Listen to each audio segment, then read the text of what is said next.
Well, I mean, between the three of you guys, I think we're covering a lot of ground. It's excellent. Yeah, great questions. You're nailing it. Okay. Well, I think I know where you're coming from.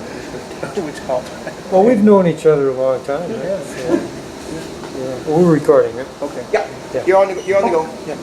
So, in the tradition of the other two, what's your story, Jared? Well, my career, kind of thing.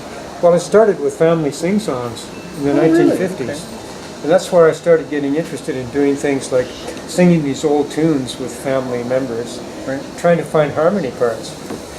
Oh, I remember unsuccessfully trying to do that when I was a kid. Yeah. So that's really what got me started in music. The idea of participation in this beautiful sound, you know. And then of course I went on to piano and I played other instruments. So I've always assumed that you were classically trained. Isn't that interesting? Does it sound like it to you? No, it's funny because I've always thought that you had the best posture of any pianist I've ever seen. It's true. I do have a really straight. You always sit up straight, and it's always, somebody got on him to do that. I guess so. Yeah, somebody must have. I wouldn't do that naturally. I guess so. Yeah.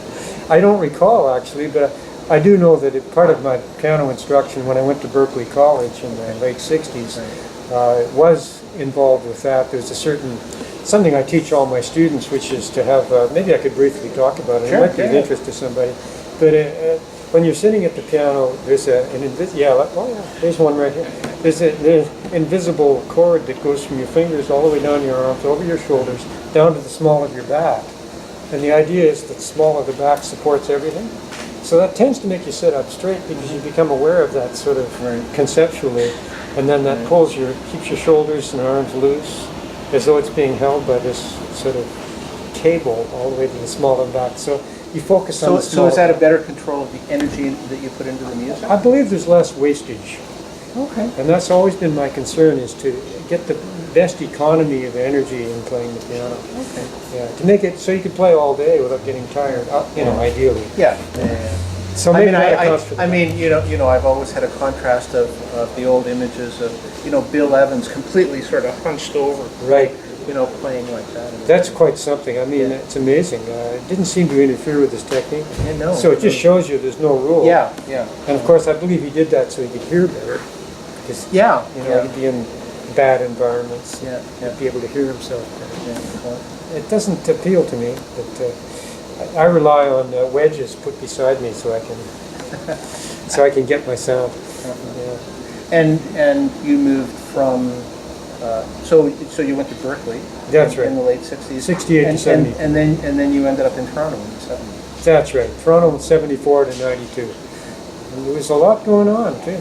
I remember. You were there yourself. There was a lot of stuff there. Yeah. But you were involved with education then? Yeah, I started teaching at Humber College in about 85. Okay. Had taught privately also, before that. And but you always maintained different kinds of groups. That's right. That's true. I've always had several groups on the go. Yeah. Typically, yeah. So I noticed that you played with Buddy Rich. That's right. We did a summer in '72. That was my sort of postgraduate studies from Berklee. Yeah.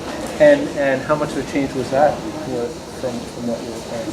Well, it wasn't really what I wanted to do, but it was a way of getting out in the world, and I met some good people. I met Pat LaBarbera, who I ended up playing a great deal with in Toronto. Right. He was on the band at the time. Right. My idea always was, though, to pursue more of my own sound, my own personal direction. Right. So after the Buddy Rich gig, I went back to Canada with that in mind. And I returned to Edmonton, then I went to Toronto, gigged with all kinds of people. Well, it's sort of interesting because I'm sure you know that there's a lot of discussion going back and forth in the jazz community about education versus sort of learning on the bandstand. And do you think that your experience in that kind of band really changed the experience you had as opposed to whether you'd had a pure educational background? You mean the Buddy band? Yeah. Yeah. Well, it certainly was a good discipline. Okay, so we were talking about the Buddy Rich Band and the whole notion that you have a different approach to the music in coming through the what people call the band system as opposed to having just learning your stuff through education. Yes, big difference for sure. Certainly in the history of the music, many of the greatest soloists played in big bands, as we know, all the way up to Stan Getz and Joe Lovano, all even recent people. And there's invaluable lessons there, learning how to blend with an ensemble, play in tune. Right. Well, not a problem for me particularly. But there's all kinds of ensemble lessons that you learn. So certainly the big band thing was very helpful in that sense for me, even as a pianist.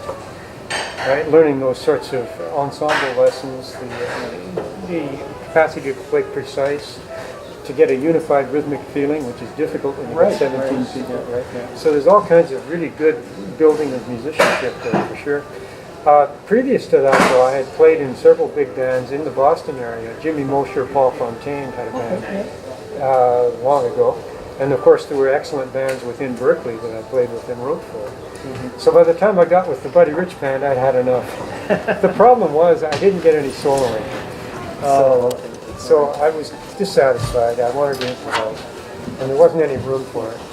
So after 4 months, I went back to Edmonton and started playing with small groups, which is what I prefer. And you moved to Toronto because of the musicians there, or because Yes. So because of the community, how long did it take to get into the community and make those connections? Well, I had a few friends who had already moved. Dave Field was already there, the bassist, and a few people. It didn't take too long. It was pretty active for live music in the 70s in Toronto. I found that I was doing quite a few things with quite a few bands before too much time. Well, I remember there were, I guess the 70s had a lot of activity in terms of George's and Basin Street and Bourbon Street, yes, and a few other places. And a lot of, and I used to go to Ace Base for gigs and the Jazz and Blues Center with Bill Smith and stuff that they put together over there. I would say that I really learned a lot in Toronto. It was just a continual learning experience because there's so many outstanding players. It's a terrific experience. I was there until 92. Okay. And you moved to Souk, which I can't imagine has a lot of jazz community. Just about zero. But one, anyway. Yeah, well, yeah. But now I'm thinking of myself as a composer. Two. Yeah, Not me, just another guy. Yeah. There's another guy. Mustn't forget Eric. Yes, Eric. But yeah, it's kind of a joke with us because basically it's just a great place to sit and be calm and quiet in the country and write music, and that's what I've basically been doing for 10 years, or longer actually.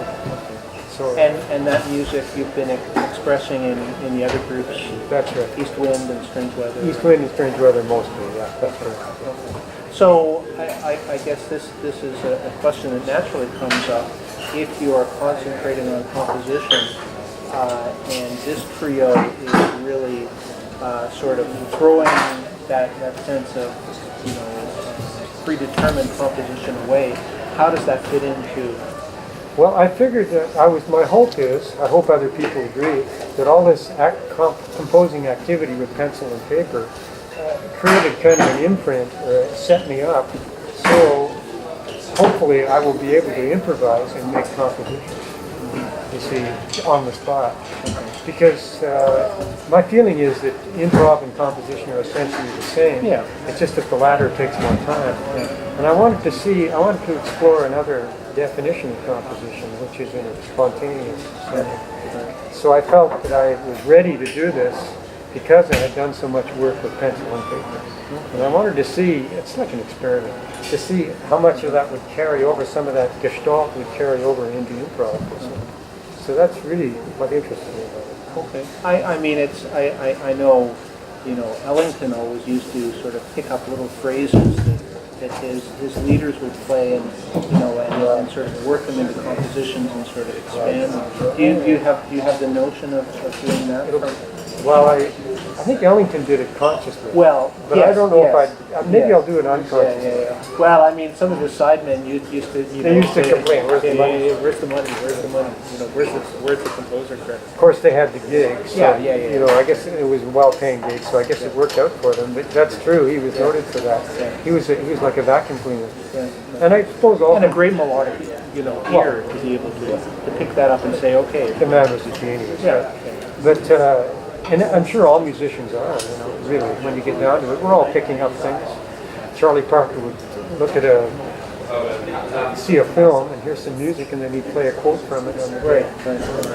So this is kind of common practice in a way, to take from each other, to take from everything. If you're John Cage, Take from ambient sound. yes, if you're John Cage, you'd use car horns, radios, doesn't matter. Yeah, I feel personally open to that. So yeah, I'd like to see all those, conceptual divisions be broken down in terms of how we conceive of making music. So I know it's kind of an odd question to ask when you're just starting off on a trio. Do you think that how do you feel about bringing other musicians in to expand the conversation? We've talked about overdubs so far on our given recording, and a couple of names have come up, but we haven't really pursued it. I certainly wouldn't be against it. I do like the idea of a statement that exists within itself. Right. Okay. With recording, it's so tempting to add things. Yeah. And of course, just live performance, you could add people. Certainly, yeah. It gets more unwieldy though, the more people you have in a live performance. There has to be, probably the degree of listening quality has to go up considerably because you have so many more personages on the stage, right? More room for just noise rather than music, etc. So, but how do you feel about capturing in a recording that kind of spontaneity that happens in a live experience? I mean, how well do you think it translates? People who can't see that interaction, who have to, intuit the portions of the conversation that happen visually in terms of, different cues that aren't necessarily obvious. That's the limitation of audio recordings for sure, yeah. In fact, we were kind of debating this when we were mixing yesterday in a way, because I was concerned about a certain effect down on the piano involving reverb, and I was trying to balance off what recording calls for as opposed to what I think my sound is. And it seems to me I don't know, there might be other points of view, but it seems to me there are compromises if you record, in terms of getting the way you think you sound. But then it's a bedeviled thing because so much subjectivity comes into it. So there's a lot of problems. It's part of, I guess, the inherent tension between trying to capture what's really a spontaneous argument. How do you get? Can it ever be done? Yeah, In can fact, it ever be done? I would go so far as to say that recordings are not music. Oh. Yeah. I mean, they're recordings and they're beautiful. Yeah. But I would not call them music per se because they're a recording of music. Yeah. That's the way I would deal with that. But on the other hand, because of the ephemeral nature of music, it's so much has disappeared. Yeah, so much disappears. One of the things that I'm so grateful for live Charlie Parker. And one of the things that I complain about, even for Vancouver musicianship, is that there were great long periods of very creative music being made in Vancouver, and the one that comes to mind is Claude Delangier's Jade Orchestra, for example, that never got recorded. Never at all. And no recordings exist whatsoever. So, did it happen? Exactly. If the tree falls and nobody sees it fall. Exactly. Yeah, quite right. I'm very grateful for recordings. I do appreciate recordings in many respects, but I would say that in a sense they're not music because music is what we're doing now. Right. You and I talking to each other is music. And it disappears and it's supposed to. But on the other hand, I'm so grateful to have these recordings because that's how I learned how to play. Right. Pretty much. Yeah. And you can, it's a shadow of the real experience, but yeah. But it's a different experience. It's different, and you can interpolate. you can interpret what you're listening to as though it's happening at the moment. I think a good listener learns to do that. Right, of course. You put yourself in a kind of a gestalt where you feel you're there, even though you aren't. Yeah. And then you can sort of approach what it actually is. Yeah. But that requires, demanding something from the listener. The listener has to be a participant in the process, and that's rare these days. It's hard to get people to interact with music as a participant because we're so inundated with music as background noise and radio stations who are only playing half of songs, so that they can cram more individual, pieces in and everything else. I think we'd have to have a discussion of information culture. I feel music has been reduced to information, which is essentially sterile.